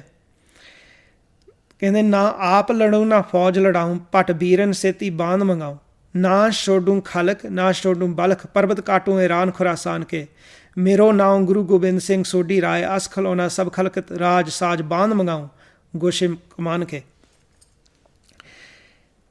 ਮਹਾਰਾਜ ਨੇ ਇੱਥੇ ਦੱਸਿਆ, ਕਹਿੰਦੇ ਕਿ ਮੈਨੂੰ ਆਪ ਲੜਨ ਦੀ ਲੋੜ ਨਹੀਂ ਹੈਗੀ, ਨਾ ਕਿਸੇ ਫੌਜ ਨੂੰ ਲੜਾਉਣ ਦੀ ਲੋੜ ਹੈ। ਕਹਿੰਦੇ ਭੱਟ ਬੀਰਨ ਸੇਤੀ ਬਾਂਧ ਮੰਗਾਉਂ, ਕਹਿੰਦੇ ਕਿ ਸਾਰਾ ਕੁਛ ਇਕੱਠਾ ਕਰ ਸਕਦੇ ਹਾਂ ਵੀਰਾਂ ਦੇ ਰਾਹੀਂ, ਉਹ ਜਿਹੜੇ ਸ਼ਹੀਦ ਆ। ਅਤੇ ਮਹਾਰਾਜ ਨੇ ਸਾਨੂੰ ਜਿਹੜਾ ਭੇਦ ਦਿੱਤਾ ਗੁਰਬਾਣੀ ਦੇ ਵਿੱਚ, ਮਹਾਰਾਜ ਨੇ ਸਾਨੂੰ ਸਮਝਾ ਦਿੱਤਾ ਕਿ ਜਿਹੜੇ ਗੁਰਮੁਖ ਜਨ ਆ, ਜਿਹੜੇ ਇਸ ਤਰੀਕੇ ਦੇ ਨਾਲ ਅਭਿਆਸ ਕਰਦੇ ਆ, ਉਹ ਆਪਣਾ ਫਰਜ਼ ਨਿਭਾਉਂਦੇ ਨੇ, ਜਿੱਦਾਂ ਕਿ ਫਰਜ਼ ਨਿਭਾਉਂਦੇ ਧਰਮ ਦੇ ਰਾਹ 'ਤੇ ਚੱਲੇ ਹੁੰਦੇ ਆ। ਜਿਹੜੇ ਗੁਰਮੁਖ ਜਨ ਆ ਇਸ ਲਿਵ ਦਾ ਮਾਰਗ ਅਖਤਿਆਰ ਕਰਦੇ, ਉਹ ਆਪਣੇ ਫਰਜ਼ ਨੂੰ ਹਮੇਸ਼ਾ ਪਛਾਣਦੇ ਆ। ਜਿੱਥੇ ਜਾ ਕੇ ਯੁੱਧ ਕਰਨਾ ਪੈਂਦਾ ਆ ਜਾਂ ਧਰਮ ਲਈ ਖੜ੍ਹਨਾ ਪੈਂਦਾ ਆ, ਗਰੀਬ ਮਜ਼ਲੂਮਾਂ ਦੀ ਰੱਖਿਆ ਕਰਨੀ ਪੈਂਦੀ ਆ, ਉਹ ਉਸ ਫਰਜ਼ ਨੂੰ ਸਮਝਦੇ ਨੇ। ਉਹਨਾਂ ਦੇ ਅੰਦਰ, ਗੁਰਮੁਖਾਂ ਜਨਾਂ ਦੇ ਅੰਦਰ ਦਇਆ, ਨਿਮਰਤਾ, ਸਹਿਨਸ਼ੀਲਤਾ, ਜਤ, ਸਤ, ਸੰਤੋਖ ਹੁੰਦਾ ਆ। ਉਹ ਐਸੇ ਨੇ ਕਿ ਉਹ ਭਾਵੇਂ ਮੂਹਰੇ ਸ਼ਤਰੂ ਵੀ ਹੋਵੇ, ਉਹਦੇ ਪ੍ਰਤੀ ਵੀ ਉਹਨਾਂ ਦੇ ਮਨ 'ਚ ਦਇਆ ਹੁੰਦੀ ਹੈ। ਜਿਵੇਂ ਕਿ ਉਦਾਹਰਨ ਵਜੋਂ ਅਸੀਂ ਦੇਖ ਸਕਦੇ ਹਾਂ ਕਿ ਇਤਿਹਾਸ ਦੇ ਵਿੱਚ ਦੁਆਪਰ ਯੁੱਗ ਦੇ ਵਿੱਚ ਜਦੋਂ ਮਹਾਂਭਾਰਤ ਦਾ ਜੰਗ ਲੱਗਾ ਸੀ ਜਾਂ ਸ਼ੁਰੂ ਹੋਣ ਲੱਗਾ ਸੀ, ਅਤੇ ਅਰਜਨ ਨੇ ਤੀਰ ਕਮਾਨ ਆਪਣੇ ਸਿੱਟ ਦਿੱਤੇ ਸਨ, ਅਤੇ ਉਹਨੇ ਕ੍ਰਿਸ਼ਨ ਭਗਵਾਨ ਨੂੰ ਕਿਹਾ, ਜੋ ਕ੍ਰਿਸ਼ਨ ਭਗਵਾਨ ਯੁੱਗ ਦੇ ਅਵਤਾਰ ਸਨ, ਅਤੇ ਉਹ ਅਰਜਨ ਦੇ ਸਾਰਥੀ ਬਣੇ ਸੀ, ਰੱਥ ਚਲਾਉਂਦੇ ਸੀ ਉਹਨਾਂ ਦਾ। ਅਤੇ ਅਰਜਨ ਨੇ ਤੀਰ ਕਮਾਨ ਆਪਣਾ ਸਿੱਟ ਦਿੱਤਾ ਅਤੇ ਕਿਹਾ ਕਿ ਮੈਂ ਨਹੀਂ ਯੁੱਧ ਕਰਨਾ ਚਾਹੁੰਦਾ। ਜਦੋਂ ਮੈਂ ਦੂਜੇ ਪਾਸੇ ਦੇਖਦਾ, ਮੈਨੂੰ ਮੇਰਾ ਭੀਸ਼ਮ ਪਿਤਾਮਾ ਦਿਸਦੇ, ਜੋ ਉਹਨਾਂ ਦੇ ਬਾਬਾ ਜੀ ਲੱਗਦੇ ਸਨ, ਮੇਰਾ ਸ਼ਾਸਤਰ ਵਿਦਿਆ ਦਾ ਗੁਰੂ ਦਰੋਣਾਚਾਰੀਆ ਉਹ ਵੀ ਦਿਸਦਾ, ਮੈਨੂੰ ਹੋਰ ਅਨੇਕਾਂ ਰਿਸ਼ਤੇਦਾਰ ਇੱਥੇ ਦਿਸਦੇ ਨੇ, ਅਤੇ ਮੈਂ ਕਿਸੇ ਨੂੰ ਮਾਰਨਾ ਨਹੀਂ ਚਾਹੁੰਦਾ। ਕ੍ਰਿਸ਼ਨ ਭਗਵਾਨ ਨੇ ਉਸ ਵੇਲੇ ਉਹਨਾਂ ਨੂੰ ਗੀਤਾ ਦੇ ਵਿੱਚ ਜੋ ਉਪਦੇਸ਼ ਆ ਉਹ ਦਿੱਤਾ। ਕ੍ਰਿਸ਼ਨ ਭਗਵਾਨ ਨੇ ਅਰਜਨ ਨੂੰ ਸਮਝਾਇਆ ਕਿ ਇਹ ਜਿਹੜਾ ਯੁੱਧ ਤੂੰ ਕਰ ਰਿਹਾ ਆ, ਤੂੰ ਆਪਣੇ ਰਿਸ਼ਤੇਦਾਰਾਂ ਦੇ ਖਿਲਾਫ ਨਹੀਂ ਕਰ ਰਿਹਾ। ਜਿੰਨੇ ਜੀਵ ਨੇ ਅਧਰਮ ਵਾਲੇ ਪਾਸੇ, ਜੋ ਧਰਮ ਦੇ ਖਿਲਾਫ ਖੜ੍ਹੇ ਹੋਏ ਆ ਜਾਂ ਗਲਤ ਸਾਈਡ 'ਤੇ ਖੜ੍ਹੇ ਹੋਏ ਆ, ਇਹਨਾਂ ਦੇ ਜਿਹੜੇ ਰਿਸ਼ਤੇਦਾਰ ਦੁਰਯੋਧਨ, ਦੁਸ਼ਾਸਨ ਹੋਣੀ, ਇਹਨਾਂ ਦੇ ਮਨ ਕਾਬੂ ਕੀਤੇ ਹੋਏ ਆ ਕਾਮ, ਕ੍ਰੋਧ, ਲੋਭ, ਮੋਹ, ਅਹੰਕਾਰ ਨੇ। ਪੰਜਾਂ ਦੂਤਾਂ ਨੇ ਇਹਨਾਂ ਨੂੰ ਕਾਬੂ ਕੀਤਾ ਹੋਇਆ। ਅਤੇ ਹੁਣ ਕੋਈ ਹੋਰ ਸਾਧਨ ਰਹਿ ਨਹੀਂ ਗਿਆ। ਜੇਕਰ ਉਹ ਇਸ ਤਰੀਕੇ ਦੇ ਨਾਲ ਵਿਚਰਦੇ ਰਹੇ ਸੰਸਾਰ ਵਿੱਚ, ਤਾਂ ਇਹਨਾਂ ਨੇ ਇੱਥੇ ਅਧਰਮ ਫੈਲਾ ਦੇਣਾ ਆ ਅਤੇ ਨੁਕਸਾਨ ਕਰ ਦੇਣਾ ਦੁਨੀਆ ਦਾ। ਇਹਨਾਂ ਦੇ ਮਨਾਂ ਨੂੰ ਛਡਾਉਣ ਵਾਸਤੇ, ਪੰਜਾਂ ਦੂਤਾਂ ਤੋਂ ਇਹਨਾਂ ਦੇ ਮਨਾਂ ਨੂੰ ਛਡਾਉਣ ਵਾਸਤੇ ਕੋਈ ਹੋਰ ਸਾਧਨ ਰਹਿ ਨਹੀਂ ਗਿਆ। ਫਿਰ ਮਹਾਰਾਜ ਨੇ ਜਿਵੇਂ ਸਾਨੂੰ ਵੀ ਗੁਰਬਾਣੀ ਵਿੱਚ ਦੱਸਿਆ ਹੋਇਆ ਕਿ ਵਾਜੇ ਪੰਜ ਸ਼ਬਦ ਘਰ ਸੁਭਾਗੈ, ਘਰ ਸੁਭਾਗੈ ਸ਼ਬਦ ਵਾਜੇ ਕਲਾ ਜਿਤ ਕਰ ਧਾਰੀਆ, ਪੰਜ ਦੂਤ ਵਸ ਕੀਤੇ ਕਾਲ ਕੰਟਕ ਮਾਰਿਆ। ਕਿ ਪੰਜਾਂ ਦੂਤਾਂ ਨੂੰ ਵਸ ਕੀਤਾ ਜਾਂਦਾ ਆ ਜਦੋਂ ਪੰਜ ਸ਼ਬਦ ਚੱਲਦੇ ਆ, ਕਾਲ ਨੂੰ ਮਾਰਿਆ ਜਾਂਦਾ ਆ। ਉਹ 'ਤੇ ਕ੍ਰਿਸ਼ਨ ਭਗਵਾਨ ਨੇ ਸਮਝਾਇਆ ਕਿ ਹੁਣ ਸਾਧਨ ਨਹੀਂ ਕੋਈ ਬਚਿਆ ਕਿ ਇਹਨਾਂ ਨੂੰ ਪੰਜਾਂ ਦੂਤਾਂ ਨੂੰ ਛਡਾਉਣ ਵਾਸਤੇ, ਕਿਉਂਕਿ ਉਹ ਤਾਂ ਉਪਦੇਸ਼ ਤਾਂ ਸੁਣਦੇ ਹੀ ਨਹੀਂ। ਉਹ ਫਿਰ ਯੁੱਧ ਹੀ ਅਖੀਰਲਾ ਸਾਧਨ ਰਹਿ ਜਾਂਦਾ ਆ ਉਸ ਵੇਲੇ। ਅਤੇ ਫਿਰ ਅਰਜਨ ਨੇ ਬਣ ਚੁੱਕਿਆ, ਸੂਖਮ ਦਾ ਗਿਆਨ ਦਿੱਤਾ, ਤ੍ਰੈ ਗੁਣਾਂ ਦਾ ਗਿਆਨ ਦਿੱਤਾ ਕ੍ਰਿਸ਼ਨ ਭਗਵਾਨ ਨੇ ਉੱਥੇ। ਅਤੇ ਇਵੇਂ ਹੀ ਸਾਨੂੰ ਗੁਰੂ ਸਾਹਿਬ ਨੇ ਦੱਸਿਆ ਹੋਇਆ ਕਿ ਜਿਹੜੇ ਇਸ ਲਿਵ ਦੇ ਮਾਰਗ 'ਤੇ ਚੱਲਦੇ ਆ, ਜਿਹੜੇ ਯੁੱਧ ਦੇ ਵਿੱਚ ਵੀ ਗੁਰਸਿੱਖ ਜਾਂਦੇ ਆ, ਉਹਨਾਂ ਦੇ ਅੰਦਰ ਦਇਆ ਹੁੰਦੀ ਦੂਜੇ ਪ੍ਰਤੀ। ਉਹ ਕ੍ਰੋਧ ਦੇ ਵਿੱਚ ਨਹੀਂ ਲੜਦੇ, ਅਹੰਕਾਰ ਦੇ ਵਿੱਚ ਨਹੀਂ ਲੜਦੇ, ਉਹਨਾਂ ਦੇ ਅੰਦਰ ਦਇਆ ਹੁੰਦੀ ਆ। ਅਤੇ ਇੱਥੇ ਤੱਕ ਗੁਰਮੁਖ ਸਾਨੂੰ ਦੱਸਦੇ ਸਨ, ਪਿਤਾ ਜੀ ਹੁਣੀ ਦੱਸਦੇ ਸੀ ਕਿ ਅਗਲਾ ਵਾਲਾ ਜਿਹੜੇ ਗੁਰਮੁਖ ਸੀਗੇ, ਜਦੋਂ ਮੁਗਲਾਂ ਨਾਲ ਯੁੱਧ ਕਰਦੇ ਸੀਗੇ, ਅਗਲੇ ਨੂੰ ਵਾਲੇ ਤੜਫਾਟ ਨਾ ਹੋਵੇ, ਜਿਵੇਂ ਕਿ ਸਰੀਰ ਵਾਲਾ ਸਫ਼ਰ ਨਾ ਕਰੇ ਅਗਲੇ ਦਾ। ਕਈ ਵਾਰੀ ਉਹ ਕੀ ਕਰਦੇ ਸੀਗੇ, ਉਹ ਬਾਣ ਹੀ ਉਦੋਂ ਮਾਰਦੇ ਸਨ ਗੁਰਮੁਖ ਜਨ, ਜਦੋਂ ਉਹਨਾਂ ਨੂੰ ਪਤਾ ਲੱਗਦਾ ਸੀ ਕਿ ਇਹਦਾ ਆ ਗਿਆ ਅਖੀਰਲਾ ਸਵਾਸ। ਕਈ ਵਾਰੀ ਐਸਾ ਵੀ ਗੁਰਮੁਖ ਜਨ ਕਰ ਲੈਂਦੇ ਸੀ। ਪਰ ਮਤਲਬ ਕਹਿਣ ਦਾ ਕਿ ਉਹਨਾਂ ਦੇ ਅੰਦਰ ਦਇਆ ਸੀ, ਉਹ ਫਿਰ ਵੀ ਅਗਲੇ 'ਤੇ ਦ੍ਰਿਸ਼ਟੀ ਪਾਉਂਦੇ ਰਹਿੰਦੇ ਸੀ ਆਪਣਾ ਅਭਿਆਸ ਕਰੀ ਜਾਣਾ, ਅਤੇ ਦਇਆ ਦੇ ਵਿੱਚ ਆ ਕੇ ਉਹ ਫਿਰ ਵੀ ਆਪਣੇ ਜਿੱਥੇ ਕਰਤੱਵ ਨਿਭਾਉਂਦੇ ਹੋਏ ਯੁੱਧ ਕਰਨਾ। ਜਿਹੜੇ ਸੂਰਮੇ ਹੁੰਦੇ ਆ, ਸੂਰਮੇ ਜਿਹੜੇ ਆ, ਉਹ ਹਮੇਸ਼ਾ ਹੀ ਉਹਨਾਂ ਨੂੰ ਹੁੰਦਾ ਹੈ ਕਿ ਅਸੀਂ ਜੇ ਮੌਕਾ ਹੋਵੇ ਅਤੇ ਅਸੀਂ ਧਰਮ ਦੀ ਖਾਤਰ ਆਪਣੀ ਜਾਨ ਦੇਣ ਨੂੰ ਤਿਆਰ ਹਾਂ। ਐਸੇ ਸੂਰਮੇ ਹੁੰਦੇ ਆ। ਜਿਵੇਂ ਗੁਰੂ ਗੋਬਿੰਦ ਸਿੰਘ ਜੀ ਨੇ ਸਾਨੂੰ ਦੱਸਿਆ ਕਿ ਦੇਸ਼ ਸੇਵਾ ਬਰ ਮੋਹੇ ਇਹ ਹੈ, ਸ਼ੁਭ ਕਰਮਨ ਤੇ ਕਬਹੂ ਨਾ ਟਰੋ। ਹੁਣ ਲੋਕੀ ਦੁਨੀਆ ਦੇ ਵਿੱਚ ਅਸੀਂ ਸੋਚਦੇ ਹੁੰਦੇ ਸੀ, ਛੋਟੇ ਹੁੰਦੇ ਵੀ ਅਸੀਂ ਕਈ ਵਾਰੀ ਸੁਣਿਆ ਸੀਗਾ ਕਿ ਪਰਮਾਤਮਾ ਨਾਲ ਮਿਲਾਪ ਕਰਨਾ ਹੈ, ਅਤੇ ਪ੍ਰਚਾਰਕ ਜਨ ਕਈ ਸਾਨੂੰ ਸਮਝਾ ਦਿੰਦੇ ਸੀ ਕਿ ਜੀ ਜਿਹੜਾ ਸ਼ਹੀਦ ਹੋ ਜਾਂਦਾ ਉਹ ਆਟੋਮੈਟਿਕ ਅਮਰ ਹੋ ਜਾਂਦਾ। ਐਸਾ ਤਾਂ ਹੈ ਨਹੀਂ ਕਿ ਆਟੋਮੈਟਿਕ ਹੀ ਅਮਰ ਅਗਲਾ ਹੋ ਜਾਂਦਾ। ਇਹ ਡਿਪੈਂਡ ਕਰਦਾ ਕਿ ਮਨ ਦੀ ਸਟੇਜ ਕੀ ਹੈ। ਅਸੀਂ ਸੋਚਦੇ ਹੁੰਦੇ ਸੀ ਉਹਨਾਂ ਸਮਿਆਂ ਦੇ ਵਿੱਚ ਕਿ ਬਸ ਚਲੋ ਕਿਤੇ ਜਾ ਜੇ ਉਂਝ ਭਗਤੀ ਨਾਲ ਨਹੀਂ ਮਿਲਦਾ ਤਾਂ ਸ਼ਹੀਦ ਹੋ ਕੇ ਮਿਲ ਜਾਊਗਾ। ਨਹੀਂ, ਡਿਪੈਂਡ ਕਰਦਾ ਕਿ ਤੁਹਾਡੇ ਮਨ ਦੀ ਅਵਸਥਾ ਕੀ ਹੈ। ਜਿਹੜੇ ਗੁਰਮੁਖ ਜਨ ਹੁੰਦੇ ਆ, ਉਹ ਸ਼ਹੀਦੀਆਂ ਇਸ ਕਾਰਨ ਨਹੀਂ ਪਾਉਂਦੇ ਕਿ ਸਾਨੂੰ ਅਮਰ ਪਦ ਵੀ ਮਿਲ ਜਾਊਗੀ। ਉਹ ਧਰਮ ਨੂੰ ਨਿਭਾਉਂਦੇ ਆ ਕਿਉਂਕਿ ਉਹਨਾਂ ਦੀ ਨੇਚਰ ਹੁੰਦੀ ਆ, ਉਹਨਾਂ ਦਾ ਸੁਭਾਅ ਹੁੰਦਾ ਕਿ ਦਇਆ, ਨਮਰਤਾ, ਸਹਿਣਸ਼ੀਲਤਾ, ਜਤ, ਸਤ, ਸੰਤੋਖ ਧਾਰਨ ਕਰਨਾ, ਧਰਮ ਦੀ ਹਿਫਾਜ਼ਤ ਕਰਨੀ, ਉਹਨਾਂ ਦਾ ਸੁਭਾਅ ਹੁੰਦਾ ਆ। ਗੁਰੂ ਸਾਹਿਬ ਨੇ ਸਾਨੂੰ ਸਮਝਾਇਆ ਹੋਇਆ ਗੁਰਬਾਣੀ ਦੇ ਵਿੱਚ ਕਿ ਤੁਸੀਂ ਧਰਮ ਨੂੰ ਨਿਭਾਉਣਾ ਆ ਅਤੇ ਨਿਸ਼ਕਾਮ ਹੋ ਕੇ ਨਿਭਾਉਣਾ ਆ। ਸੇਵਾ ਕਰਨੀ ਹੈ, ਸਿਮਰਨ ਕਰਨਾ ਆ, ਸਿਰਫ ਨਿਸ਼ਕਾਮ ਹੋ ਕੇ ਕਰਨਾ। ਅਤੇ ਸਾਡਾ ਇੱਕ ਹੀ ਮਕਸਦ ਹੋਣਾ ਚਾਹੀਦਾ ਕਿ ਅਸੀਂ ਪ੍ਰਮਾਤਮਾ ਨਾਲ ਮਿਲਾਪ ਕਰਨਾ। ਨਹੀਂ ਤਾਂ ਦੁਨੀਆ ਦੇ ਜਿਹੜੇ ਲੋਕ ਆ, ਉਹ ਕੀ ਕਰਦੇ ਆ, ਉਹਨਾਂ ਨੂੰ ਲਾਲਚ ਦਿੱਤਾ ਜਾਂਦਾ ਕਿ ਜੇ ਤੁਸੀਂ ਇਸ ਤਰੀਕੇ ਨਾਲ ਕਰੋਗੇ, ਚੰਗੇ ਕਰਮ ਕਰੋਗੇ, ਤੁਹਾਨੂੰ ਸਵਰਗ ਦੀ ਪ੍ਰਾਪਤੀ ਹੋਊਗੀ। ਕਈਆਂ ਦੇ ਮਜ਼੍ਹਬਾਂ ਦੇ ਵਿੱਚ ਉਹਨਾਂ ਨੂੰ ਸਮਝਾ ਦਿੱਤਾ ਜਾਂਦਾ ਕਿ ਜੇ ਤੁਸੀਂ ਜਾ ਕੇ ਸ਼ਹੀਦ ਹੋਵੋਗੇ, ਤੁਹਾਨੂੰ ਸਵਰਗਾਂ ਦੇ ਵਿੱਚ ਆਹ ਪ੍ਰਾਪਤੀਆਂ ਹੋਣਗੀਆਂ। ਇੱਦਾਂ ਲਾਲਚ ਨਹੀਂ ਸਾਨੂੰ ਗੁਰਸਿੱਖਾਂ ਨੂੰ ਦਿੱਤਾ ਜਾਂਦਾ। ਗੁਰਸਿੱਖਾਂ ਨੂੰ ਤਾਂ ਇੱਕ ਹੀ ਆਸ ਹੁੰਦੀ ਹੈ ਕਿ ਅਸੀਂ ਪ੍ਰਮਾਤਮਾ ਨਾਲ ਮਿਲਾਪ ਕਰਨਾ ਅਤੇ ਆਪਣਾ ਧਰਮ ਨਿਭਾਉਣ ਦਾ ਉਹਨਾਂ ਦਾ ਸੁਭਾਅ ਹੁੰਦਾ। ਫਿਰ ਗੁਰੂ ਸਾਹਿਬ ਨੇ ਗੁਰਬਾਣੀ 'ਚ ਸਾਨੂੰ ਸਮਝਾਇਆ ਹੋਇਆ ਕਿ ਜਿਹੜੇ ਲੋਕ ਸੋਚਦੇ ਆ ਨਾ ਕਿ ਅਸੀਂ ਧਾਰਮਿਕ ਕਰਮ ਕਰਕੇ ਸਾਨੂੰ ਮੁਕਤੀ ਮਿਲ ਜਾਊਗੀ ਜਾਂ ਅਮਰ ਪਦ ਵੀ ਮਿਲ ਜਾਊਗੀ, ਮਹਾਰਾਜ ਕਹਿੰਦੇ ਆ ਉਹ ਆਪਣਾ ਧਰਮ ਕੀਤਾ ਹੋਇਆ ਖੋ ਬੈਠਦੇ ਆ ਕਿਉਂਕਿ ਉਹਨਾਂ 'ਚ ਹਉਮੈ ਆ। ਤਾਂ ਮਹਾਰਾਜ ਕਹਿੰਦੇ ਆ ਧਰਮੀ ਧਰਮ ਕਰੇ ਗਵਾਵੇ ਮੰਗੇ ਮੋਖ ਦੁਆਰ। ਕਿ ਜਿਹੜੇ ਧਾਰਮਿਕ ਲੋਕ ਆ ਇਸ ਸੰਸਾਰ ਵਿੱਚ, ਉਹ ਧਰਮ ਕਰਦੇ ਆ ਅਤੇ ਉਹਦੇ ਬਦੌਲਤ ਕਹਿੰਦੇ ਕਿ ਸਾਨੂੰ ਹੁਣ ਮੁਕਤ ਕਰ ਦਿਓ। ਅਰਥਾਤ ਕਿ ਉਹਨਾਂ ਦੇ ਅੰਦਰ ਉਂਝ ਹੀ ਹਉਮੈ ਹੁੰਦੀ ਹੈ ਕਿ ਮੈਂ ਧਾਰਮਿਕ ਹਾਂ ਜਾਂ ਧਰਮ ਕਰ ਰਿਹਾ, ਅਤੇ ਉਹ ਕਹਿੰਦੇ ਉਹ ਗਵਾ ਲੈਂਦੇ ਆ ਮੁਕਤੀ ਦਾ ਜਿਹੜਾ ਦਰ ਆ, ਉਹ ਮੁਕਤ ਨਹੀਂ ਫਿਰ ਹੁੰਦੇ। ਜਿਹੜੇ ਗੁਰਮੁਖ ਜਨ ਹੁੰਦੇ ਆ ਉਹਨਾਂ ਨੂੰ ਹੁੰਦਾ ਹੈ ਕਿ ਅਸੀਂ ਸ਼ੁਭ ਕਾਰਜ ਕਰੀਏ ਅਤੇ ਉਸ ਤੋਂ ਕਦੇ ਪਿੱਛੇ ਨਾ ਹਟੀਏ। ਤਾਂ ਮਹਾਰਾਜ ਨੇ ਕਹਿ ਦਿੱਤਾ, ਦੇਸ਼ ਸੇਵਾ ਬਰ ਮੋਹੇ ਇਹ ਹੈ ਸ਼ੁਭ ਕਰਮਨ ਤੇ ਕਬਹੂ ਨਾ ਟਰੋਂ, ਨਾ ਡਰੋਂ ਅਰ ਸੋਂ ਜਬ ਜਾਇ ਲਰੋਂ, ਨਿਸ਼ਚੈ ਕਰ ਆਪਣੀ ਜੀਤ ਕਰੋਂ, ਅਰ ਸਿੱਖ ਹੋਂ ਆਪਣੇ ਹੀ ਮਨ ਕੋ, ਇਹ ਲਾਲਚ ਹੋਂ ਗੁਣ ਤੋਂ ਉਚਰੋਂ, ਜਬ ਆਵ ਕੀ ਔਦ ਨਿਦਾਨ ਬਨੈ, ਅਤ ਹੀ ਰਨ ਮੈਂ ਤਬ ਜੂਝ ਮਰੋਂ। ਕਿ ਜਦੋਂ ਕੋਈ ਸਮਾਂ ਆ ਜਾਏ ਜਿੱਥੇ ਧਰਮ ਲਈ ਯੁੱਧ ਵੀ ਕਰਨਾ ਪਵੇ, ਅਰਥਾਤ ਕਿ ਧਰਮ ਦੀ ਹਿਫਾਜ਼ਤ ਕਰਨ ਵਾਸਤੇ ਯੁੱਧ ਕਰਨਾ ਪੈ ਜਾਏ, ਅਤੇ ਕਹਿੰਦੇ ਕਿ ਸਾਡੇ ਅੰਦਰ ਇਹ ਜਿਹੜਾ ਗੁਰਸਿੱਖਾਂ ਦੇ ਅੰਦਰ ਸਪਿਰਿਟ ਹੋਣਾ ਚਾਹੀਦਾ ਆ ਕਿ ਫਿਰ ਵੀ ਅਸੀਂ ਡਟ ਕੇ ਖੜ੍ਹ ਜਾਈਏ। ਸਾਡੇ ਅੰਦਰ ਉਹ ਦਇਆ, ਨਿਮਰਤਾ, ਸਹਿਨਸ਼ੀਲਤਾ, ਜਤ, ਸਤ, ਸੰਤੋਖ ਹੋਣਾ ਚਾਹੀਦਾ ਆ, ਅਤੇ ਅਸੀਂ ਇਸ ਮਾਰਗ 'ਤੇ ਧਰਮ ਨੂੰ ਨਿਭਾਉਂਦੇ ਹੋਏ ਅਸੀਂ ਭਾਵੇਂ ਸਰੀਰ ਵੀ ਛੱਡਣਾ ਪੈ ਜਾਏ ਤਾਂ ਵੀ ਅਸੀਂ ਬਹੁਤ ਖੁਸ਼ ਹਾਂ, ਆਨੰਦ ਵਿੱਚ ਹਾਂ। ਬਾਣੀ 'ਚ ਕਿਹਾ ਹੋਇਆ, ਸ਼ਸਤਰਨ ਸੋ ਅਤ ਹੀ ਰਨ ਭੀਤਰ, ਜੂਝ ਮਰੋਂ ਤੋ ਸਾਚ ਭਤੀਜੈ। ਕਹਿੰਦੇ ਕਿ ਜਿਹਨੇ ਸੱਚ ਨੂੰ ਰੀਅਲਾਈਜ਼ ਕੀਤਾ ਹੋਇਆ ਉਹ ਭਾਵੇਂ ਸ਼ਾਸਤਰਾਂ ਸਮੇਤ ਜੂਝਦਾ ਹੋਇਆ ਆਪਣਾ ਸਰੀਰ ਕੁਰਬਾਨ ਕਰਦਾ ਹੈ, ਅਤੇ ਉਹ ਐਂ ਪਤਾ ਲੱਗ ਜਾਂਦਾ ਕਿ ਇਹ ਜਿਹੜੇ ਸੱਚ ਨਾਲ ਜੁੜਿਆ ਹੋਇਆ।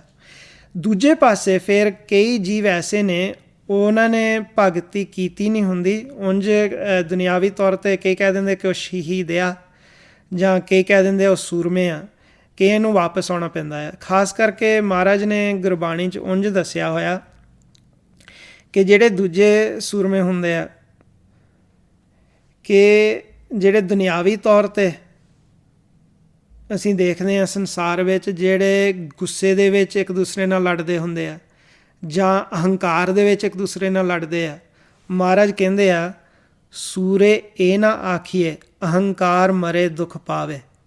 ਕਹਿੰਦੇ ਕਿ ਜਿਹੜੇ ਅਹੰਕਾਰ ਦੇ ਵਿੱਚ ਮਰ ਜਾਂਦੇ ਆ, ਲੜਾਈ ਝਗੜੇ ਕਰਦੇ ਆ, ਅਤੇ ਅਸੀਂ ਦੇਖਦੇ ਹਾਂ ਕਈ ਵਾਰੀ ਦੁਨਿਆਵੀ ਭਾਸ਼ਾ ਦੇ ਵਿੱਚ ਦੁਨਿਆਵੀ ਲੋਕ ਕਹਿੰਦੇ ਫਲਾਨਾ ਬੜਾ ਸੂਰਮਾ ਭਾਈ, ਪਰ ਮਹਾਰਾਜ ਨੇ ਕਿਹਾ ਹੈ ਕਿ ਉਹਦੇ ਮਨ ਦੀ ਅਵਸਥਾ ਕੀ ਹੈ। ਸੂਰੇ ਇਹ ਨਾ ਆਖੀਏ ਅਹੰਕਾਰ ਮਰੇ ਦੁੱਖ ਪਾਵੇ, ਅੰਧੇ ਆਪ ਨਾ ਪਛਾਣਨੀ ਦੂਜਾ ਪਚ ਜਾਵੇ। ਕਿ ਉਹਨਾਂ ਨੂੰ ਆਪਣੇ ਆਪ ਨੇ ਕਿਸੇ ਨੂੰ ਪਛਾਣ ਨਹੀਂ ਹੁੰਦੀ, ਉਹ ਦੂਜੇ ਨਾਲ ਲੜ ਝਗੜ ਕੇ ਆਪਣੇ ਜਿਹੜੇ ਸਰੀਰ ਆ ਉਹ ਕੁਰਬਾਨ ਕਰ ਦਿੰਦੇ ਆ, ਉਂਝ ਮੌਤ ਆ ਜਾਂਦੀ ਹੈ। ਫਿਰ ਉਹ ਮਾਰੇ ਕਹਿੰਦੇ ਉਹਨਾਂ ਨੂੰ ਸੂਰਮੇ ਨਹੀਂ ਕਿਹਾ ਜਾਂਦਾ, ਅਹੰਕਾਰ ਦੇ ਵਿੱਚ ਜਿਹੜੇ ਆਪਣੇ ਸਰੀਰ ਨੂੰ ਬਿਨਸ ਕਰ ਦਿੰਦੇ ਆ। ਮਾਰੇ ਕਹਿੰਦੇ ਆ, ਅਤ ਕ੍ਰੋਧ ਸਿਉ ਲੂਝਦੇ, ਅੱਗੇ ਪਿੱਛੇ ਦੁੱਖ ਪਾਵੇ। ਕਹਿੰਦੇ ਉਹਨਾਂ ਨੂੰ ਫਿਰ ਦੁੱਖ ਹੁੰਦਾ ਹੈ, ਅੱਗੇ ਵੀ ਪਿੱਛੇ ਵੀ, ਦੁਨੀਆ ਦੇ ਵਿੱਚ ਵੀ ਜਦੋਂ ਲੜ ਰਹੇ ਹੁੰਦੇ ਆ ਫਿਰ ਵੀ ਉਹਨਾਂ ਨੂੰ ਦੁੱਖ ਮਹਿਸੂਸ ਹੁੰਦਾ ਆ, ਅਤੇ ਜਦੋਂ ਪ੍ਰਲੋਕ ਵਿੱਚ ਜਾਂਦੇ ਆ ਜੰਮ ਪਕੜ ਲੈਂਦੇ ਆ, ਉਹਨਾਂ ਤੋਂ ਵੀ ਫਿਰ ਦੁੱਖ ਮਿਲਦਾ ਆ। ਹਰ ਜੀਓ ਅਹੰਕਾਰ ਨਾ ਭਾਵੀ ਵੇਦ ਕੂਕ ਸੁਣਾਵੇ। ਕਹਿੰਦੇ ਹਰੀ ਨੂੰ ਅਹੰਕਾਰ ਜਿਹੜਾ ਆ ਉਹ ਨਹੀਂ ਪਾਉਂਦਾ। ਵੇਦਾਂ ਦੇ ਵਿੱਚ ਕੂਕ ਕਰਕੇ ਸੁਣਾਇਆ ਗਿਆ ਹੈ ਸਾਰਿਆਂ ਨੂੰ ਕਿ ਅਹੰਕਾਰ ਜਿਹੜਾ ਹੈ ਹਰੀ ਨੂੰ ਨਹੀਂ ਚੰਗਾ ਲੱਗਦਾ।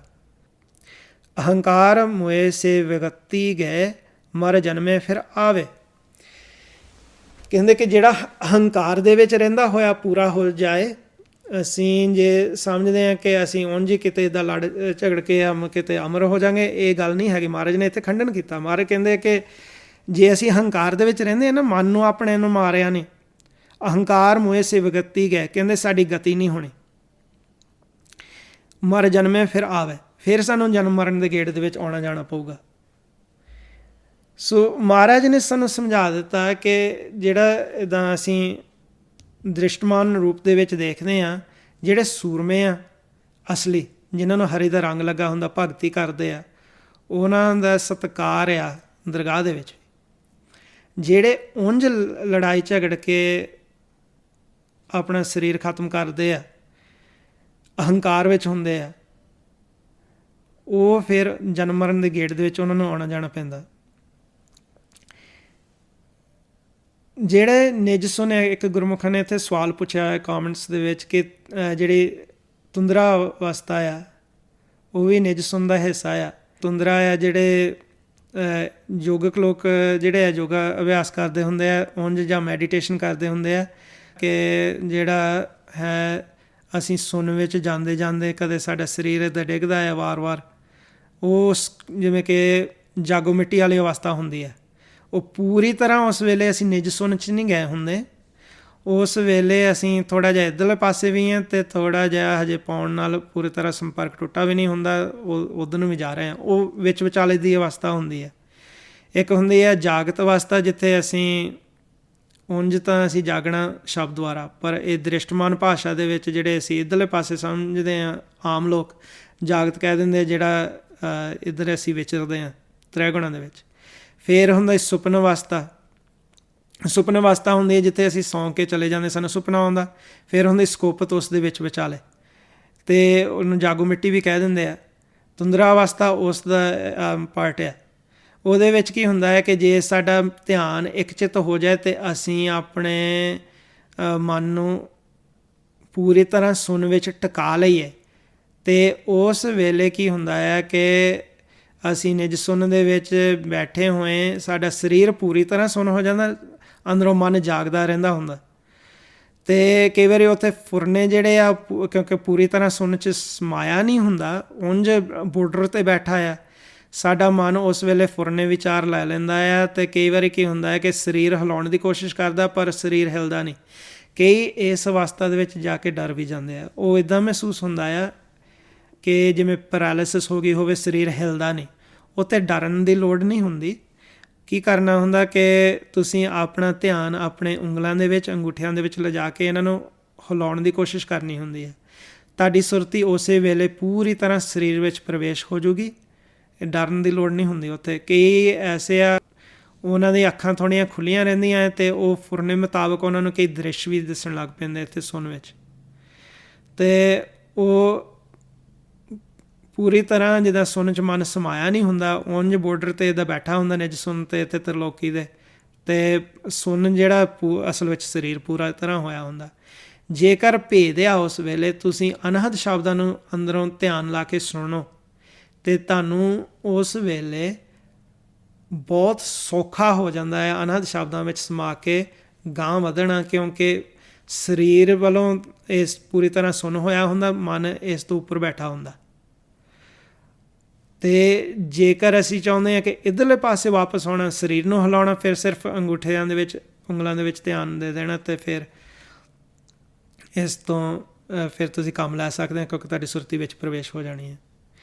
ਇੰਝ ਮਹਾਰਾਜ ਨੇ ਸਾਨੂੰ ਫਿਰ ਸਮਝਾ ਦਿੱਤਾ ਹੈ ਕਿ ਅਸੀਂ ਚੌਥੀ ਸੁਣ ਤੱਕ ਜਾਣਾ, ਜਿੱਥੇ ਹੈ ਪ੍ਰਕਾਸ਼।